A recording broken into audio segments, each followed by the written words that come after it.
What's going on YouTube? It's your boy Jay Huey and welcome to my new video. Today we'll be going into my second video in my tips and tricks series for Call of Duty Modern Warfare 3. Today we will going to be going into the fundamentals of Call of Duty. Now today I'm going to be going to the basic actions of the game, and I'm going to take it real slow just in case if someone's picking up their controller for the first time, they can follow along. If you're a little bit more advanced, these are skills that everyone needs and it can be a little refreshing. If you missed my first video on the best settings for the game, I'm going to leave a link in the description, but let's hop into it. For the first tip, we're going to be going over centering, and centering is probably the most important tip that we're going to go over today and the most fundamental thing in COD. Basically, what centering is don't you see my dot that's in the middle of my screen, this white dot? Some people have crosshairs with like lines on the outside of the dot. But you want to keep that basically where you're going. So you want to keep it up where a person's going to be. You see that how the person just came straight into my aim?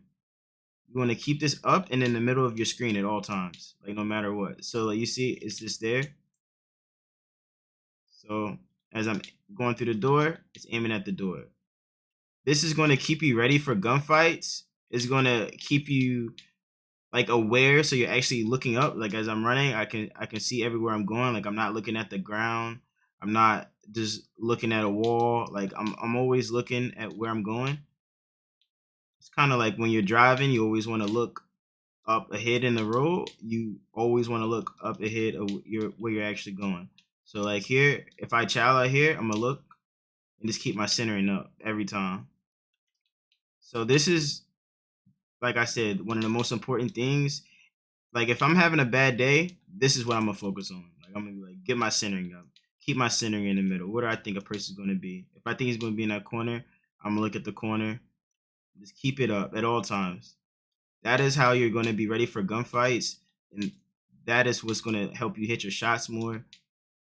This right here will help you no matter what. Like it doesn't matter how sweaty you are. If you don't have good centering, you're not good.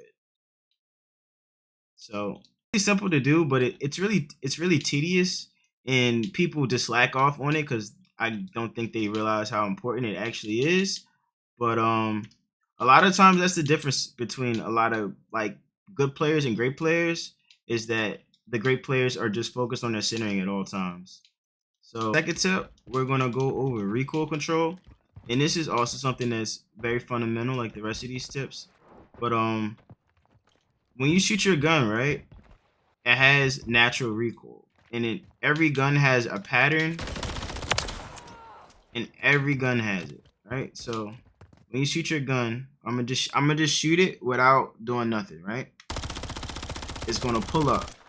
So you see how it pulls up and goes to the left and then goes back? That is what you call a recoil pattern.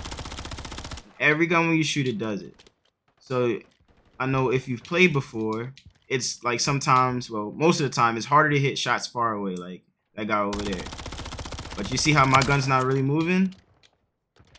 So what you want to do is when you shoot, you want to pull down on your analog stick.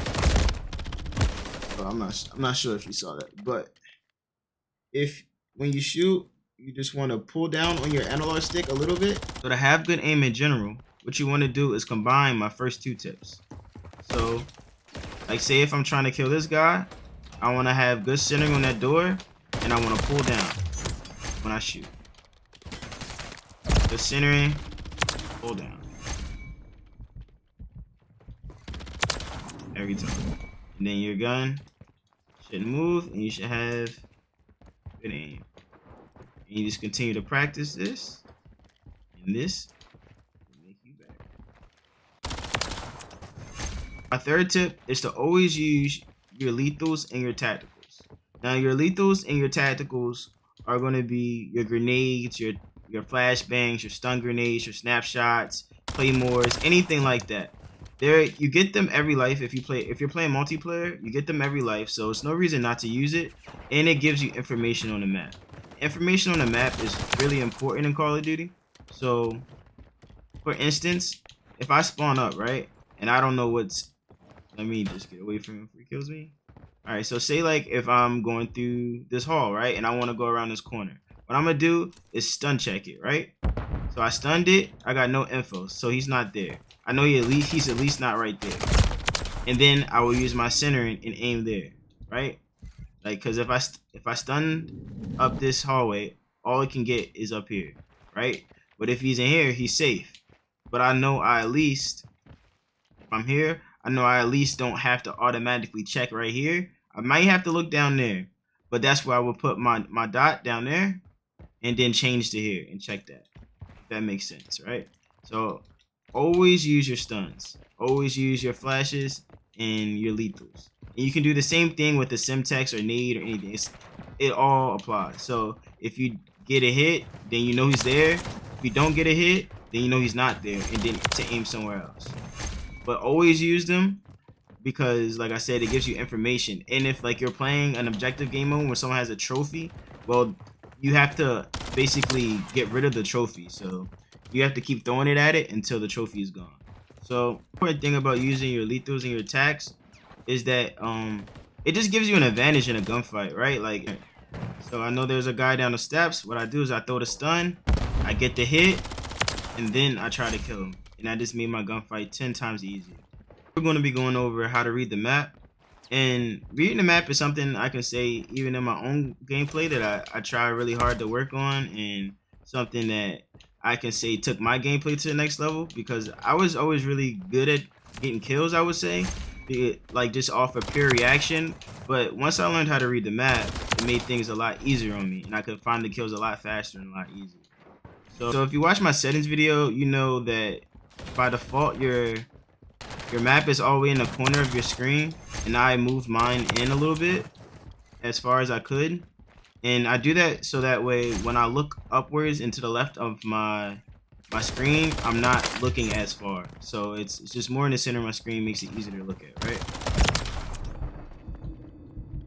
So your map shows you basically everything. It shows you you can bring up the big map like this, right? This is the same thing that's in the corner of your screen. It shows you the entire map.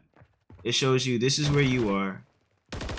These yellow dots, these would be enemies. Mine is yellow, yours is probably red. I just changed the color of mine, right? So then, what else does it show? If you have teammates, your teammates will be there, whatever color you have them set as, green or blue, whatever. And this basically shows you what you should do on the map, right? Because now you have information to go off of, right? So like if I were to go left now, I would know there's an enemy there and 2 more there. And even, did you see? So hold on, I'm gonna go up. Something else really important. So you see that arrow? You see their arrows are down. That means they're on a level below me. So that was crucial when I understood that, because I would see a UAV ping and think they were right next to me, but they're really just below or on top of me, right? And it's the same thing, like I said, on the little mini map. So I see 2 dots out to my left, and I know there's a guy there. I don't have to question it, and I can just kill him. Same thing. Like, I already know that guy is. That he's not even fully on my mini map, but I can tell he's in the tunnel, just based off where the map is. Right? And he just ran backwards and he was in the tunnel. So I recommend everyone just like practice looking at their minimap as much as possible. I know a lot of people have friends that are constantly asking where people are, but they're on the minimap. Whenever someone shoots an unsilenced weapon, they show up. Right now I just have the UAV on constant, so it's always up there. But whenever you have a UAV in advance, or whenever someone shoots an unsilenced weapon, it's pretty much always gone. So just pay attention to that. Another thing you can look at is your compass. So your compass is at the top of your screen, and it says like north. If I keep going east, southwest, and you see the yellow dots, that's the direction that enemies are in. So that's just a little tip there. So my next tip is to use the right gun in the right situation. So in general, even though you can use any gun anywhere, certain guns are just made for certain things, or are going to be better for certain guns. So for example, this gun right here I have is a submachine gun. It's good for up close gunfights like I just took. And then this right here is an AR, and these are for medium to longer range gunfights. So a lot of times people take out a gun and don't really I guess know the purpose of it, or just try to use it in the wrong scenario and it seems really weak, or it's just not getting the job done. But that's pretty much probably why, honestly. And this can make or break like a gunfight. For example, like if I was one shot here and I had a shotgun, right? If I had a shotgun and I was weak, I'd still be pretty okay here because I just have to get the first shot off, and then I would probably win because it's a shotgun. But say if I had a AR here and I'm one shot, then I'm dead. So using the right gun in the right time can just help you win certain situations and just help you win different gunfights. This rule isn't 100%. Like if you just don't have a certain gun, like right now I just only have a knife as my secondary, like then you, of course you have to do what you have to do. But if you can help it, then always switch to the right gun for the right gunfight. So another tip I have for you is just to play with confidence. So in this game, you're never going to get better if you're playing scared and you're not taking chances. Basically, like what helps you get better is to be aggressive and to just learn from each gunfight. Even if you die, you just start a new game, you come back to life, whatever it is, and you just get better from it. If you're hiding in corners and playing scared, you just won't get any better. So number one thing I can suggest to anybody is to play with confidence. If you're confident in what you're doing, 9 times out of 10, it'll work out. And then if not, you just learn from it. And then you'll be one step closer to winning that gunfight next time. Next thing I can suggest to do is just to play.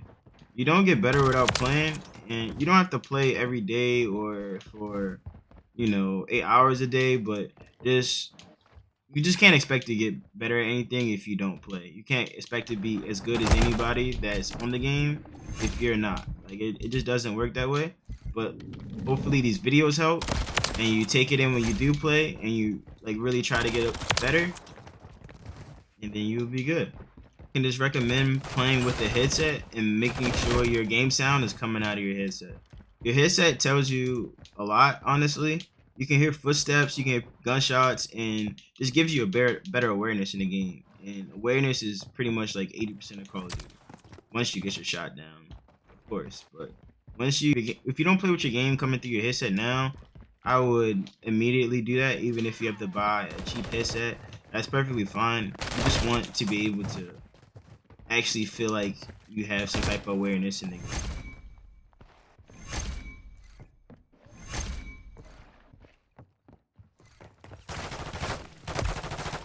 Alright, that's it, and thank you for coming to part 2.